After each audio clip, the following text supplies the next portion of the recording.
Assalamualaikum warahmatullahi wabarakatuh. Teman-teman sekalian yang berbahagia, terkadang di dalam proses belajar kita sebagai pelajar atau sebagai santri diperintahkan oleh guru-guru kita untuk menghafal, diperintahkan untuk membaca kemudian menghafal suatu pelajaran. Apalagi yang memang belajar di pondok pesantren tahfidz, di rumah-rumah tahfidz. Nah, ketika menghafal Al-Quran itu terkadang kita merasa sulit untuk menghafal.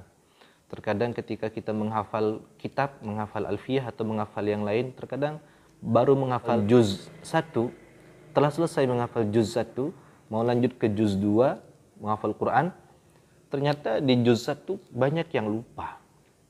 Mau melanjutkan menghafal di juz 3, juz 1, juz 2, lupa, banyak yang lupa. Ya. Ini banyak terjadi di antara kita.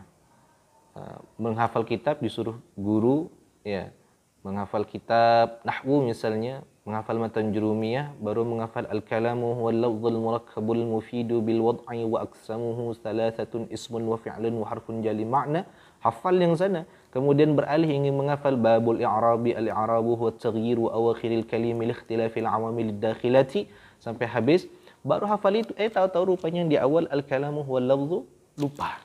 Ini kebanyakan terjadi pada kita santri, pada kita siswa atau mahasiswa.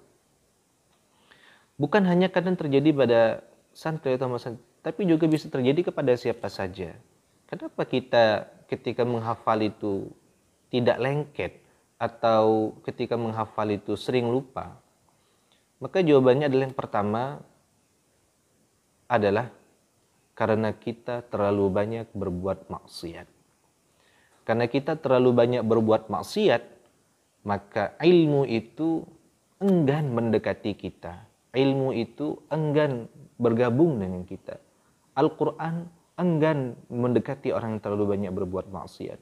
Maka langkah pertama supaya kita tidak mudah lupa adalah jauhi maksiat. Bila perlu tinggalkan segala bentuk maksiat.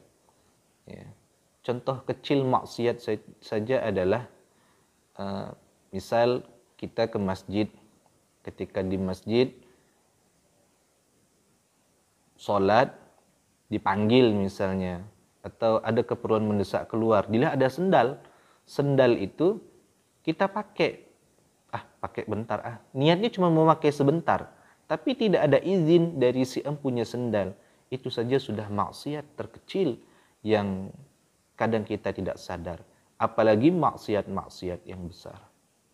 Yang kedua, ketika kita sudah tidak melaksanakan maksiat, kita jauhi segala perbuatan maksiat. Imam Asy-Syafi'i saja pernah datang kepada gurunya Imam Waqi'.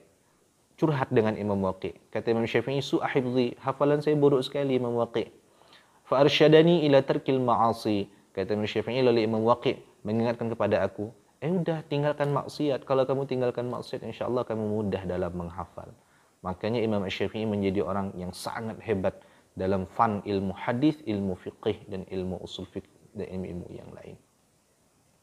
Nah, di samping kita meninggalkan maksiat, Al-Imam An-Nawawi di dalam kitab Ilajul Lisan halaman 29, beliau mengajarkan kepada kita bahwasanya, kata beliau, barang siapa yang sering lupa atas apa yang ia pelajari,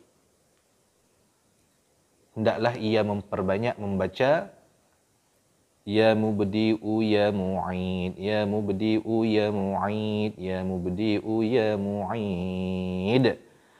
Banyak-banyak membaca zikir itu. Itu kata Imam An-Nawawi. Ya, kalau sering lupa, sering hilang pelajarannya, atau sering tidak tepat hafalannya kurang lengket, banyak-banyak membaca ya mubdi'u ya mu'id, ya mubdi'u ya mu'id.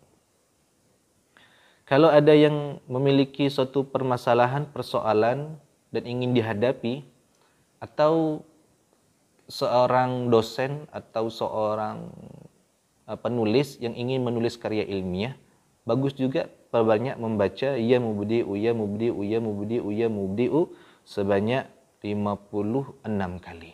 Ya mubdi' ya, sebelum memulai pekerjaan atau ketika menghadapi permasalahan, bismillahirrahmanirrahim, baca ya mubdi'u ya mubdi' ya mubdi' ya mubdi' ya mubdi' sebanyak 56 kali.